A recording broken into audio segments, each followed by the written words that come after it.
हमारे YouTube channel अमृतवाणी जी को आप सब्सक्राइब करें, साथ ही बेल आइकन को दबाएं। श्रीमद् भगवत गीता का श्लोकों का भावार्थ आप तक पहुंच सके। जय सिया राम। तस्य संजनयन् हर्षं कुरु वृद्ध पितामह सिंहनादं विनद्योच्चैः शंखं दद्मौ प्रतापवान्। उस दुर्योधन के हृदय में हर्ष उत्पन्न करते कौरव वृद्ध प्रभावशाली पितामह भीष्म ने सिंह के समान गरज कर जोर से शंख बजाया। व्याख्या। तस्य संजनयन हर्षम। यद्यपि दुर्योधन के हृदय में हर्ष होना शंख ध्वनि का कार्य है और शंख ध्वनि कारण है, इसलिए यहां शंख ध्वनि का वर्णन पहले और हर्ष होने का वर्णन पीछे होना चाहिए। परंतु यहां शंख बजाते हुए दुर्योधन को हर्षित किया ऐसा कहा जाना चाहिए था, परंतु यह ऐसा न कहकर यही कहा कि दुर्योधन को हर्षित करते हुए भीष्म जी ने शंख बजाया। कारण कि ऐसा कहकर संजय ये भाव प्रकट कर रहे हैं कि पितामह भीष्म की शंखवादन क्रिया मात्र से दुर्योधन के हृदय में हर्ष उत्पन्न हो ही जाएगा। भीष्म जी के इस प्रभाव को द्योतन करने के लिए ही संजय आगे प्रतापवान विशेषण देते हैं। कुरु वृद्ध।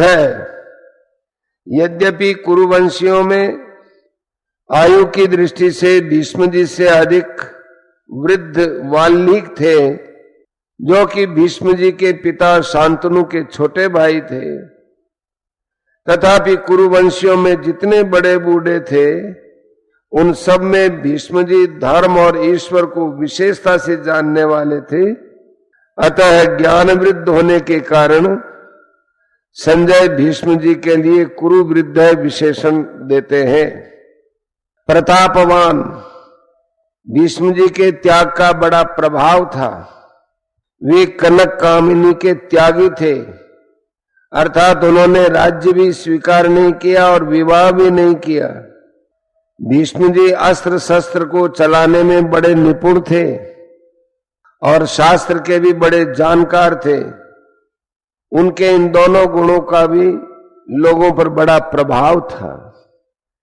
जब अकेले भीष्म अपने भाई विचित्र वीर्य के लिए काशीराज की कन्याओं को स्वयंवर से हरा कर ला रहे थे, तब वहां स्वयंवर के लिए इकट्ठे हुए सब क्षत्रिय उन पर टूट पड़े, परंतु अकेले भीष्म जी ने उन सबको हरा दिया। जिनसे भीष्म अस्त्र शस्त्र विद्या पढ़े थे, उन गुरु परशुराम जी के सामने भी उन्होंने हार स्वीकार नहीं की थी। इस प्रकार शस्त्र के विषय में उनका क्षत्रियों पर बड़ा प्रभाव था।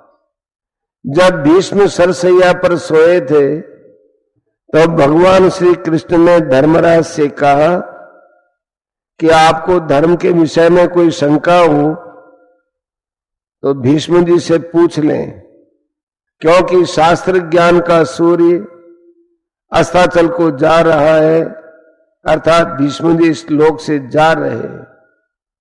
इस प्रकार शास्त्र के विषय में उनका दूसरों पर बड़ा प्रभाव था।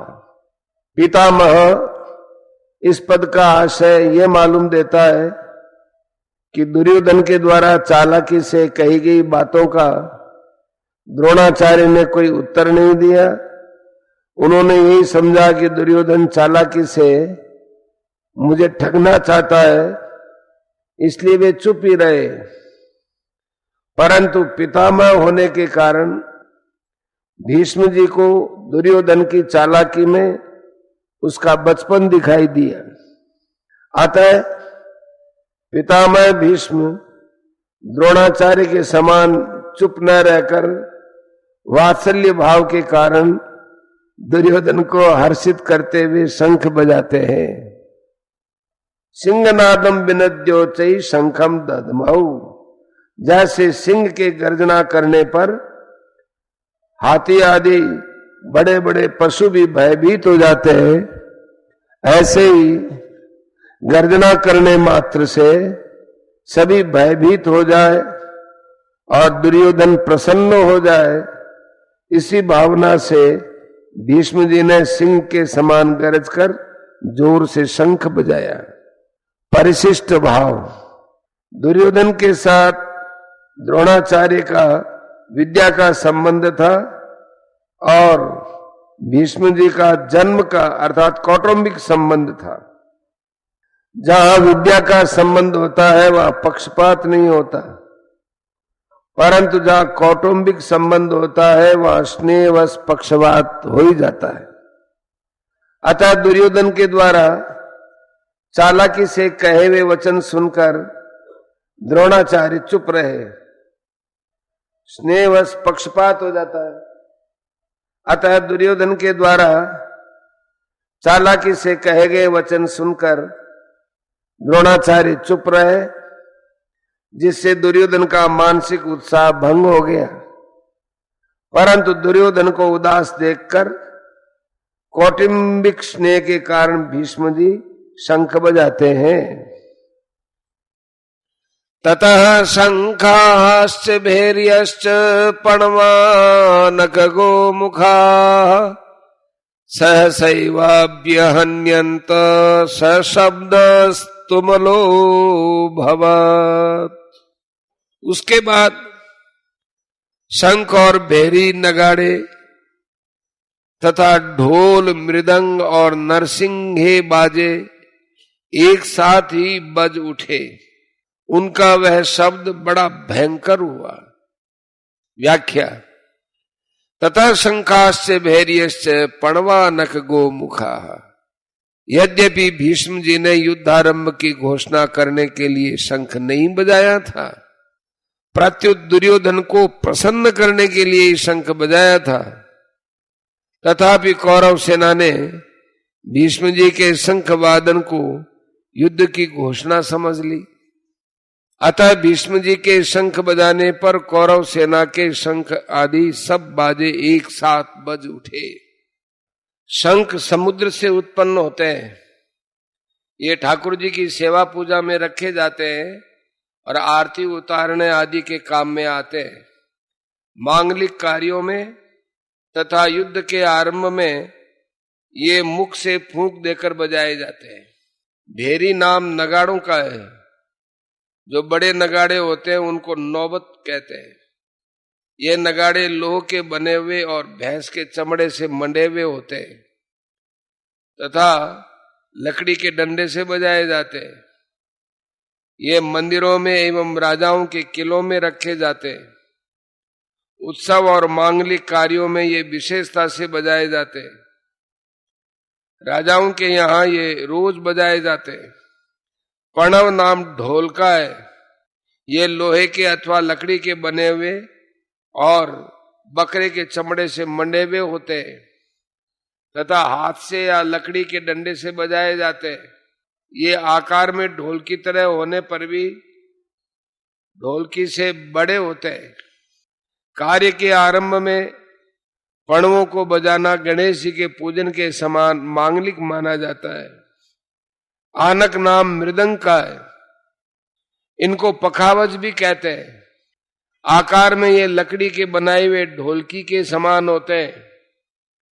ये मिट्टी के बने हुए और चमड़े से मंडे हुए होते हैं तथा हाथ से बजाए जाते हैं। गोमुख नाम नरसिंगे का है।